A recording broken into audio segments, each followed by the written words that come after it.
Howdy, y'all. You got the Bulldog on the channel. You ever have one of those days where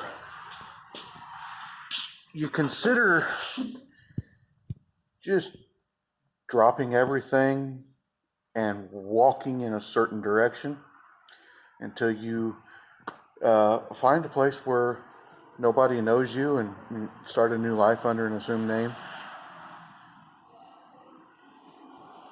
Well, that started on Friday and the whole weekend. So, this is my eternal optimism. This is my, there's always hope. There's not, but I'm here. When I saw this, I decided, well, there's no way around it. There's really no way around it. This old cattle tracks had come in for a tune-up, and then they added, well, Cal, go ahead and do this, and then, well, go ahead and do this, and now here we are with the fuel tank out, which really, wasn't all that bad. It was kind of, it wasn't fun, but I got it out. And since we were giving it a tune-up, this means fuel filter, because that's part of a tune-up. Tune-up is not spark plugs. Tune-up, spark plugs is spark plugs. That's changing spark plugs. There's no tuning to be done. Tune-up, in my opinion, is replacing the maintenance items. Spark plugs, wires, if it has them. This one had boots. I replaced the boots. They had never been done, and they were stuck to the plugs pretty hard. You end up ruining them sometimes because you can't get them pulled out without tearing up the rubber. I did break one of them. And I checked the air filter. Of course, that's the low-hanging fruit that the oil change places, always come to you. Have you seen this? God. Well, no, they're wanting to make an extra $4 on their oil change. So they try to get you to change it. It's low-hanging fruit, So half the time it's already done. This was already done. Well, I get back here. We've got the tank out. Part of a tune-up is changing the fuel filter. I looked at it and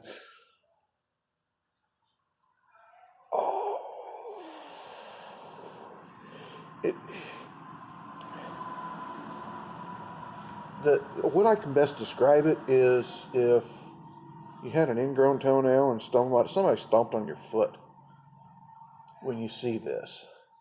So I thought, well, I know the filter has been replaced at some time because it's a little bit shinier than the rest of it. I've got the fuel tank out. This is the best time to do it, but I really don't want to. Oh no. I just had this discussion with my son. He was going to change the filter on his truck, and I had looked at it and I said, don't do it. If it's still running, just leave it alone. You're going to make more problems. Should have listened to my own advice. Can you see it?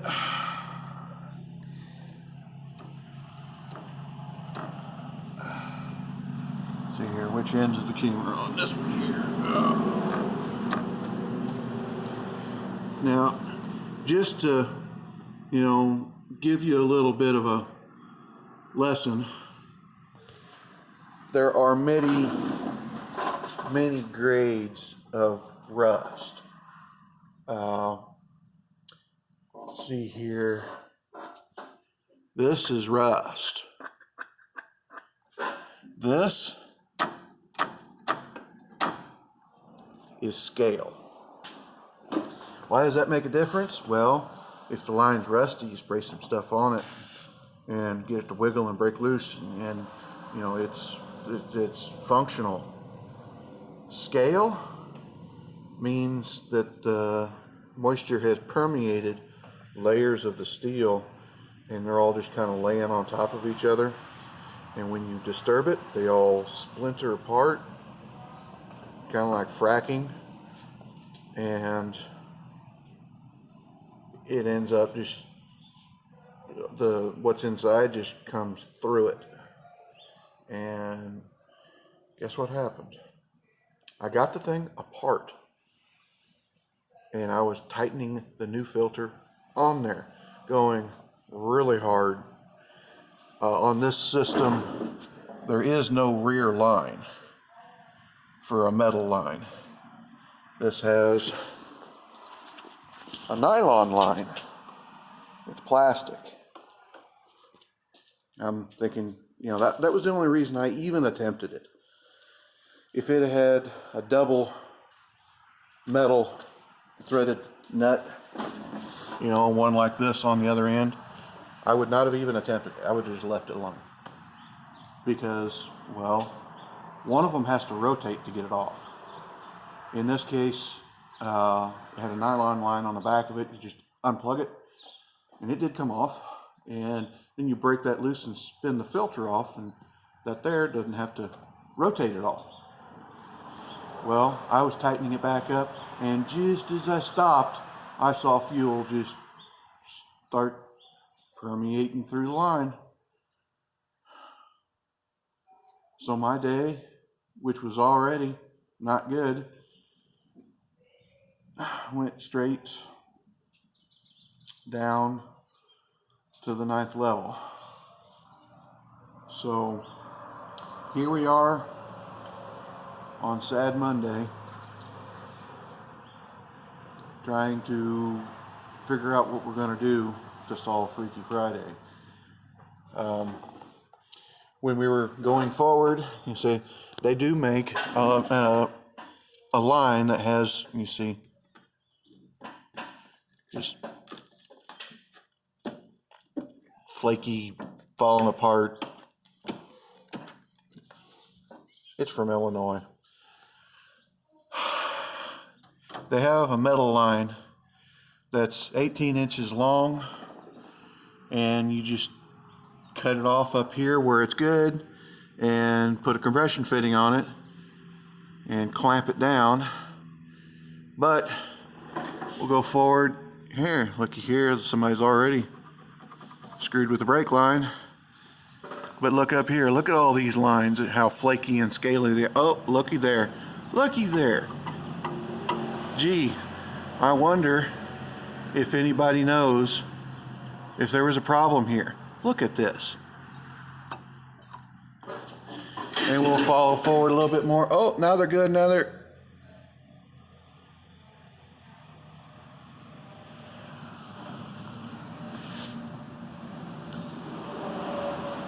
This is a new purchase for the customer. They haven't had it very long.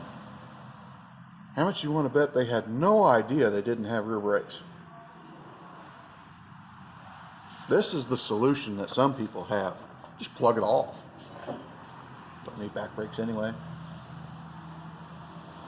So then when you start working on it, where do you stop? Now we're going to have to call the customer, find out what they want to do.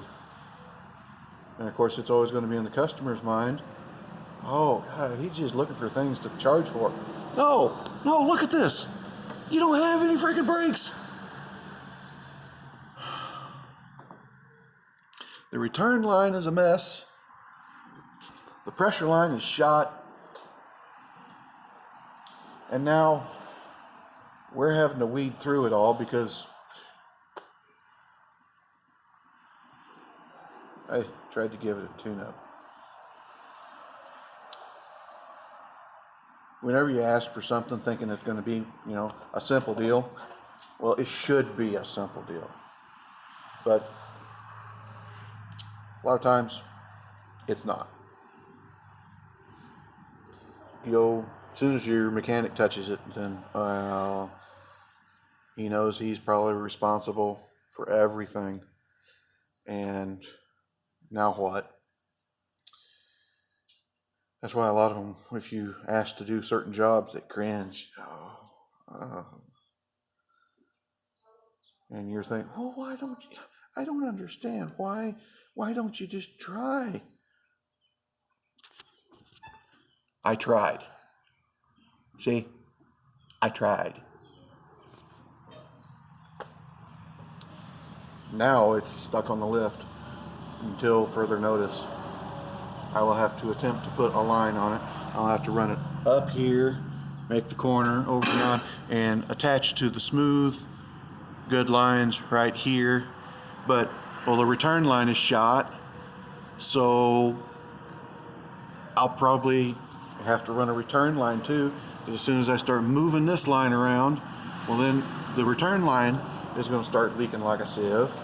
And, well, I'm here. Why don't we fix the brake lines? And if I put the brake lines on it and make the rear brakes work, then, well, why did they plug them off? Was it just because the lines were all rusted out? It looks like it, because they just pieced a little piece in here and a little piece here and cut them off here, and well, get them working again, and put your foot on the brake, and then they won't release because they haven't had to work in however long. And well, then we're taking everything apart, trying to lube up the slides. It's not working. The caliper's stuck, and now it has brakes, but it won't let off. And you got to redo the entire rear brake system. It's just, you never stop digging. It's a bottomless pit. It's a vehicle. That's what they are. And honestly, all that, it's cheaper than another car. But most people don't see it that way. They'd rather spend $10,000 than to do a $1,000 repair. I don't know. It's a mental thing, maybe. I don't know. Every car I've owned for the last